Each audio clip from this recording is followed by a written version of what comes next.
이번 코너는 본 방송에선 절대 알려주지 않는 이야기, MBC 프로그램의 비하인드를 확인할 수 있는 본방 외전 시간입니다.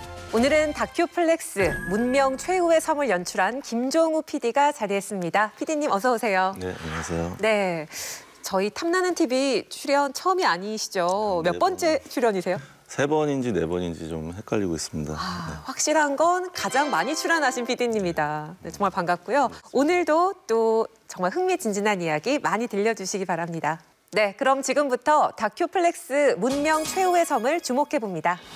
만약 당신의 행복한 일상이 위협받는다면 극도로 제한된 환경에서 유일한 생존자가 된다면 낯선 사람들과 함께 문명을 만들어 나갈 수 있을까? 무인도 생존 실험 리얼리티 다큐플렉스 문명 최후의 섬은 이러한 물음에서 시작됐습니다. 특전사 출신 생존 전문가를 필두로 한의사, 아이돌 등 다양한 직업군으로 구성된 10인의 문벤저스는 그들만의 새로운 문명을 건설해 나갔는데요. 척박한 땅에 집을 짓고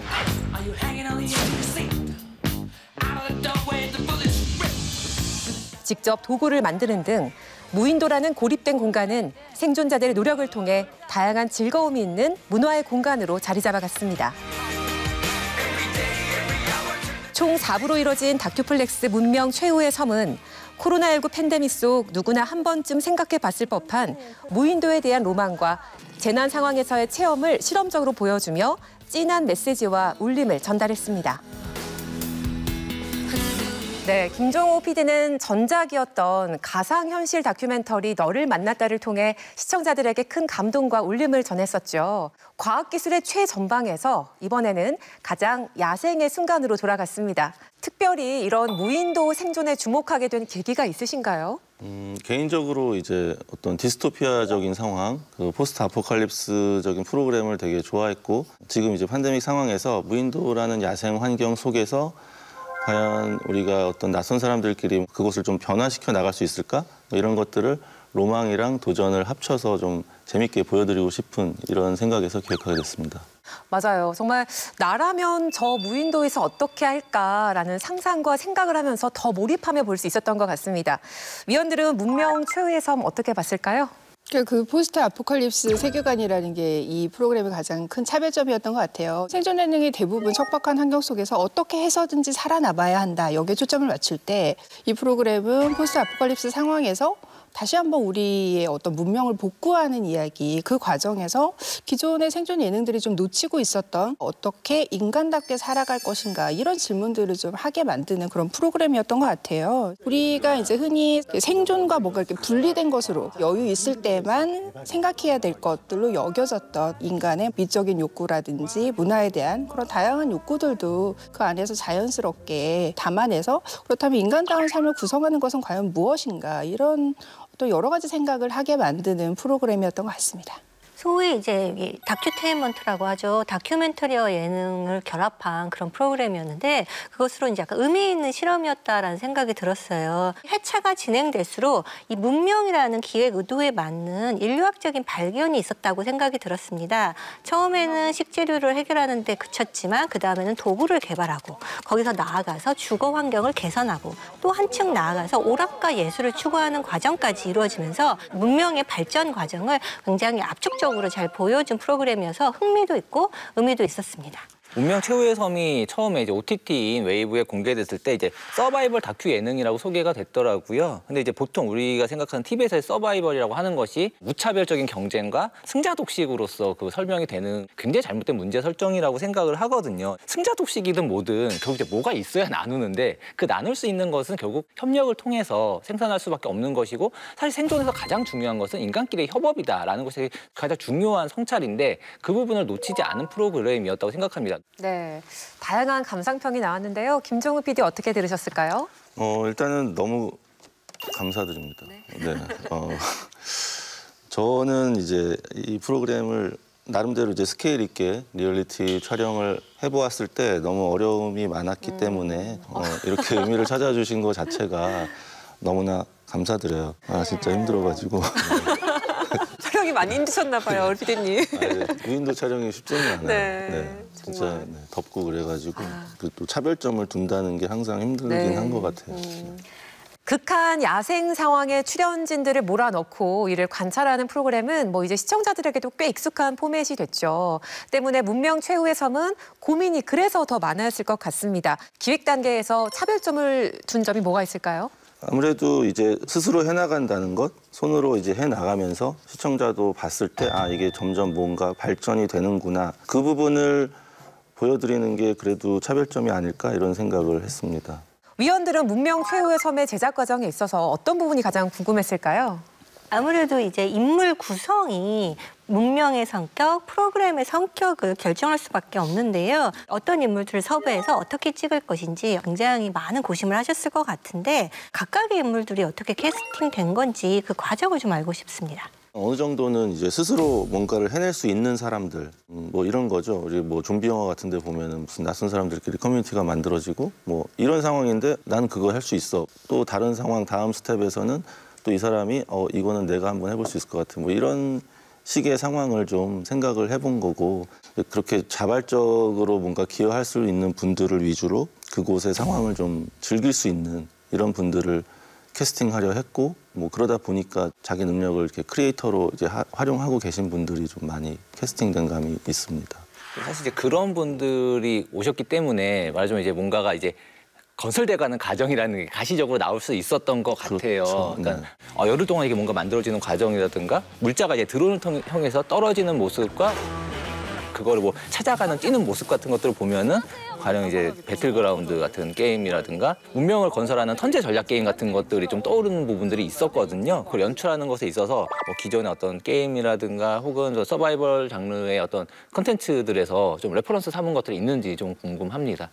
세계관에 녹여서 나름대로 이제 뭐 물품이 들어오는 과정을 좀 자연스럽게 한다고 생각을 했었던 거고 제가 레퍼런스로 삼은 거는 어릴 때 봤던 미래소년 코난 뭐 이런 만화들 뭔가 원시적인데 그게 좀 첨단 기술 이런 거랑 좀 합쳐진 상상 이런 걸 구현하려고 좀 애썼었고 그리고 이제 예전 디스커버리 채널에서 한 10여 년 전에 그 더 콜로니라는 프로그램을 했었는데 공학자분들이 나와서 뭐 풍력 발전기도 만들고 막 이러거든요. 그 프로그램을 제가 많이 보다 보니까 뭐 참고를 많이 했던 것 같습니다.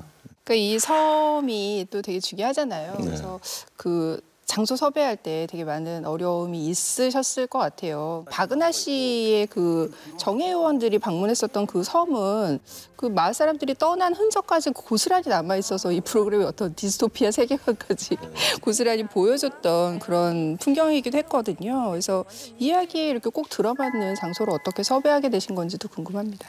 그 섬을 이제 프로그램 기획 단계에서부터 따로 계속 시간을 내서 장소를 계속 섭외하려고 노력을 했었고 제가 한 4월부터 계속 그 섭외를 했던 것 같아요.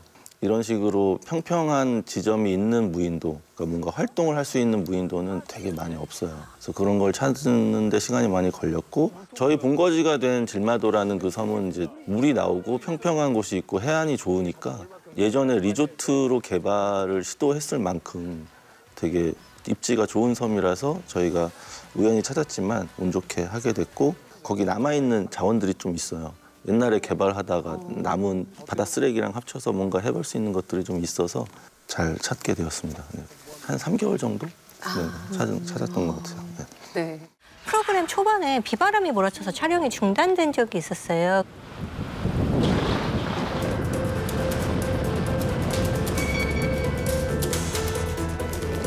아까 좀 상의적으로 할게요. 네네네.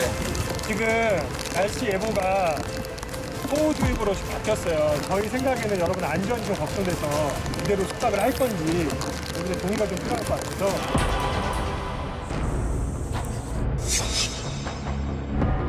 아무리 이런 상황을 예상했더라도 이 정도까지는 예상 못하시지 않았을까라는 생각이 좀 들었고요. 당시에 이 비바람이 몰아쳤던 위기 상황은 어떠했는지 또 그 외에 어떤 예상하지 못한 자연의 장애 같은 게 있었는지 궁금합니다.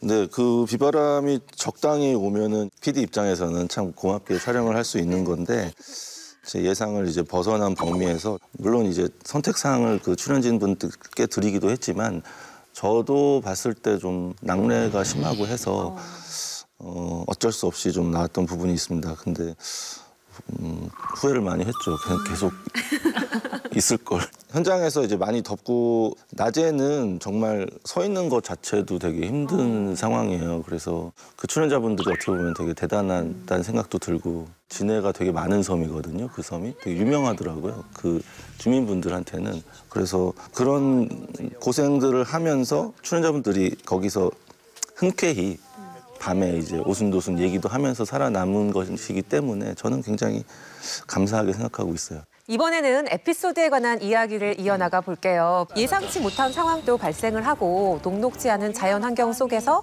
선택을 해야 하는 그런 고민들도 있었을 텐데 PD님은 이런 정말 생존 리얼리티를 촬영을 하면서 가장 기억에 남는 순간은 언제였을까요? 집이 이렇게 짠하고 2층에 올라갈 때였던 것 같아요. 저도 거기 한번 올라가 봤거든요. 계단 올라가가지고 누워가지고 이렇게 바다 보고 하는데 저도 한번 살아보고 싶더라고요. 한 일주일, 2주일 정도는 살아볼 수 있겠는데? 라는 생각이 들고 출연자분들도 거기서 사는 것 같은 느낌이 딱 올 때가 있어요. 긴장이 풀어지면서 진짜 사는 사람들 같이 서로 얘기를 할 때가 있는데 근데 너 다리 털이 너무 많아. 그냥 풀숲에 눕는다 생각해. 친자연적이네 우리가. 그래. 야 거꾸로. 느낌이 이상해. 개인적으로는 많은 어려움도 있고 했지만 그런 순간들이 좋았다는 생각이 들고 그런 느낌을 시청자분들에게 좀 드리고 싶었다는 생각이 들어요. 위원들은 문명 최후의 섬에서 어떤 장면들이 인상적이었을까요? 집을 짓는 에피소드가 이 프로그램의 활용 점정이라고 말할 수 있는데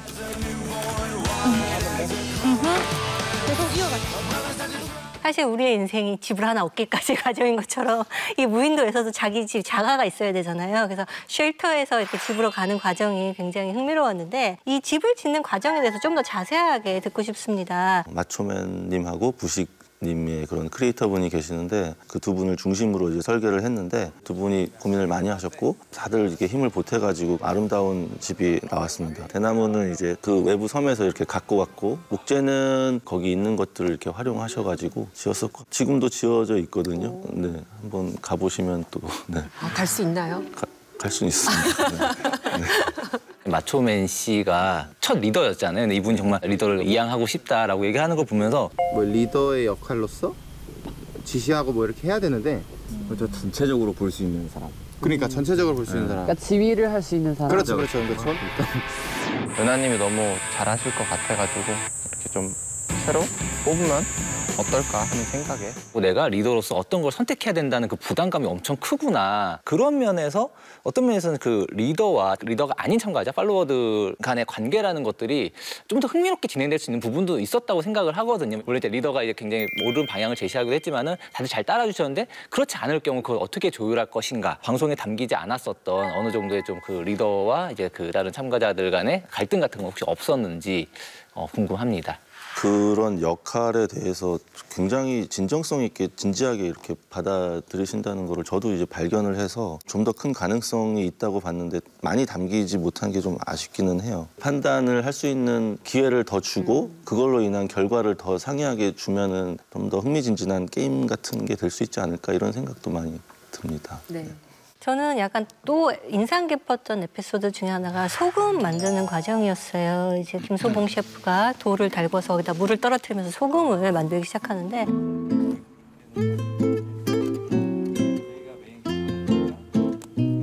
소금을 어떤 쓸만한 정도의 양을 만들려면 굉장히 오랜 시간이 걸리잖아요. 사실은 문명이라는 것이 하루아침에 건설되는 것이 아니라 굉장히 오랜 시간으로 이루어지는 것이구나, 오랜 시간의 노력으로 이루어지는 것이구나라는 걸 깨닫게 된 장면이었는데 프로그램을 진행하는 동안에 이것은 내 생각보다 잘 됐다라는 과업이 있을 것이고 아쉬워서 다음에 해보고 싶다라는 과업이 있을 텐데 어떤 게 있는지 궁금합니다.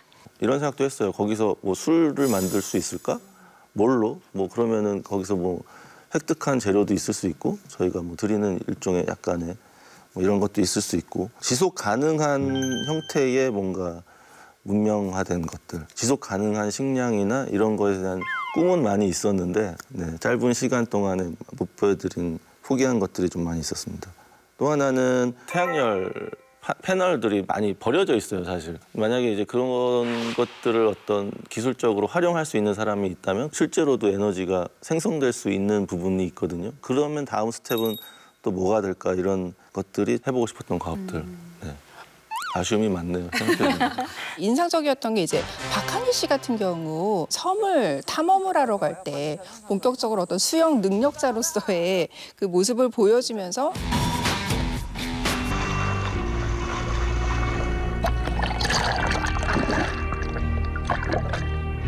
각자의 능력을 발휘하면서 영역을 확장해 나갈 수 있겠구나라는 그런 순간들을 보여줬던 좀 인상적이었던 장면이었던 것 같거든요. 근데 문제는 너무 이런 어떤 생존에 최적화된 그런 출연자들로만 구성이 되어 있다 보니까 만약에 저런 능력이 없는 사람도 저기서 살아남을 수 있을까? 이런 불안도 조금 있었던 것 같아요. 그래서 시즌2로 가신다면 어떤 출연진을 조금 더 다르게 구성하실 생각은 없으신지 또는 어떤 이야기를 보여주시고 싶으신지 알고 싶습니다. 뭐 제가 아까 말씀드렸던 좀비 영화 같은 걸 봐도 그 살아나갈 수 있는 힘이 능력이 있어서가 아니라 나를 정서적으로 좀 케어해 줄 수 있다거나 아니면 내가 지키고 싶은 아이가 한 명 있다면 안전하다는 가정하에 그렇다면 그 아이를 위해서 더 힘을 낼 수도 있다. 뭐 이런 스토리에 대한 생각이 많이 들기는 했어요. 뭐 약자도 있고 다양한 사람이 섞인 문명에 대한 리얼리티를 한번 보여드릴 수 있지 않을까 생각이 들어요. 문명 최후의 섬은 지상파 방송과 온라인 동영상 플랫폼의 협업으로 이뤄진 작품이죠. 온라인 플랫폼에서 8부작으로 선공개가 된 후에 재편집을 통해서 MBC에서 4부작으로 방송이 됐는데요. 웹 예능에서 지상파 버전으로 만들어지는 과정에서 궁금했던 점이 있으실까요? OTT 버전이랑 TV 버전을 보면 처음에 도입부가 다르잖아요. TV 버전은 다큐멘터리처럼 약간 차분하게 시작되면서 다큐멘터리 실험의 목적을 이렇게 강조했다면 OTT 버전은 등장인물을 하나하나 소개하면서 예능의 도입부를 만들었고 경험과 지식이 있기 때문에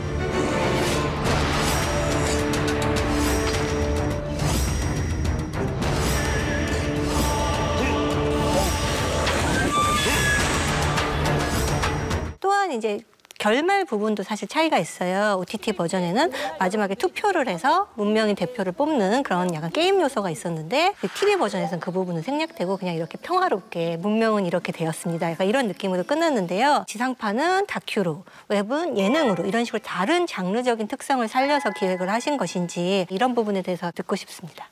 OTT 버전에서 시작된 프로젝트라서 뭐 여러 가지 장치들을 넣었었는데 OTT를 하시는 분들은 더 독하기를 바라세요. 그리고 좀 TV 버전이랑 다르기를 바라는 경우가 있습니다. TV 버전에서는 맥락이 중요한 것 같아요. 그러다 보니까 조금 덜어진 게 있고 그래서 그런 편집이 조금 나왔는데 아쉬우신 분들은 OTT를 또 찾아서 이렇게 8부작이 또 실려 있기 때문에 또 봐주시면은 감사하게 될 것 같아요. 조금 더 매운맛 버전을 원하면 OTT를 다시 한번 찾아달라. 무삭제 버전으로. 네. 무삭제 버전이라는 말씀을 해주셨는데 저는 약간 좀 그냥 서로 다른 버전에 가깝다는 생각을 하면서 봤거든요. OTT에서 5화 보면 이제 문명인들의 논쟁 편이 있어요. 그 수탉을 이제 지금 바로 식사거리를 삼느냐 아니면 이제 이걸 좀 놔두느냐에 대한 얘기였는데 키워보는 게 어떨까라는 생각은 해요. 네, 키워보는. 지금 당장 먹을 게 없으니까. OTT 버전에서는 어느 정도 이제 약간 의견 차이가 있었고 TV 버전에서는 그 부분이 이제 생략되고 일사처리로 가거든요. 그럼 보충하죠. 네, 보충해야 돼. 수탉으로. 소스 물 받자 그러면. 저것은 TV 버전에서 의도적으로 갈등 상황을 줄인 것인가 아니면 OTT에서 갈등이 치열하지 않지만 그래도 그 부분을 최대한 좀 살려보려고 한 것인가 궁금했습니다. OTT 버전에서는 어느 정도 그런 관계에 치중을 좀 했던 것 같아요. 작은 관계든 작은 갈등이든. 그리고 지상파 버전에서 이제 저희는 편성 시간이 정해져 있다 보니까 많이 빠진 부분들이 있어서 조금 그렇게 생각을 하실 수 있는 것 같아요. 아쉬우신 분들은 OTT를 또 찾아서 이렇게. 네, 마지막으로 오늘 문명 최후의 섬 제작진을 대표해 나온 김종우 PD에게 전하고픈 한마디가 있다면요. 다큐멘터리와 예능의 경계도 흐려지고 지상파와 웹의 경계도 흐려지고 있는 이런 상황에서 현재의 제작 환경을 그래도 적절하게 이용하려고 하는 시도로서 의미가 있지 않았나라는 생각이 들었고요. 또한 방송 내용으로 봤을 때도 우리에게 어떤 인류학적인 발견을 주었기 때문에 그것만으로도 충분한 재미가 되었다고 생각을 합니다. 처음에 시작할 때도 얘기했지만은 저희 탐난TV 최다 출연 제작진이세요. 앞으로도 계속해서 좀 다양한 시도들을 통해서 TV 교양 영역을 확장해 주시길 부탁드립니다. 네. 생존과 문화가 분리된 게 아니라 모두 인간의 삶을 지탱해주는 힘이 될 수 있다는 메시지가 지금 이 시대에 더 중요한 것 같다는 생각이 들어서 저는 좀 굉장히 좀 마지막에 좀 감사하다는 생각이 들었던 것 같아요. 시즌2에 보고 싶은 얘기가 너무 많거든요. 그래서 시즌2 꼭 들어주셨으면 좋겠습니다. 네. 오늘 김종우 PD를 만나서 이야기를 나눠보니까 앞으로의 행보도 궁금해지는데요. 문명 시리즈를 또 만들 계획이 있으신지 앞으로 계획에 대해서 이야기해 주신다면요. 만약에 이제 저희가 가능성에서 그치지 않고 더 할 수 있는 부분이 있다면은 꿀잼으로 보는 맛을 주면서 뭔가 보고 나서 아 이렇구나라는 걸 또 느낄 수 있는 이런 시리즈를 한번 만들 수 있지 않을까 생각을 열심히 하고 있습니다. 네, 혹시 오늘 방송을 통해서 오늘 꼭 이 이야기는 하고 싶다 하는 어떤 그런 이야기가 있을까요? 야생을 좋아하시고 또 이런 게임이나 이런 데서 뭔가 만들어 나가는 거를 좋아하시는 분들은 또 재밌게 보실 수 있는 프로그램이니까 웨이브에서 많이 봐주셨으면 좋겠다라는 말씀을 드리고 싶습니다. 너무 노골적인가요? 아니요, 좋아요. 네, 김종우 PD 오늘 나와주셔서 고맙습니다. 네. 고맙습니다. 우리가 당연하게 누려왔던 것들에 대해서 다시 한번 생각해보고 소중함을 깨닫게 해준 문명 최후의 섬. 현 시대의 깊은 메시지를 전하는 더 다양한 실험적인 이야기로 다시 만나볼 수 있기를 기대하겠습니다. 자성의 소리와 리얼한 비평을 가감없이 전하는 리얼 비평 탐나는 TV. 날카로운 시청자들의 목소리를 담아서 저희는 다음 주에 다시 돌아오겠습니다. 여러분 고맙습니다.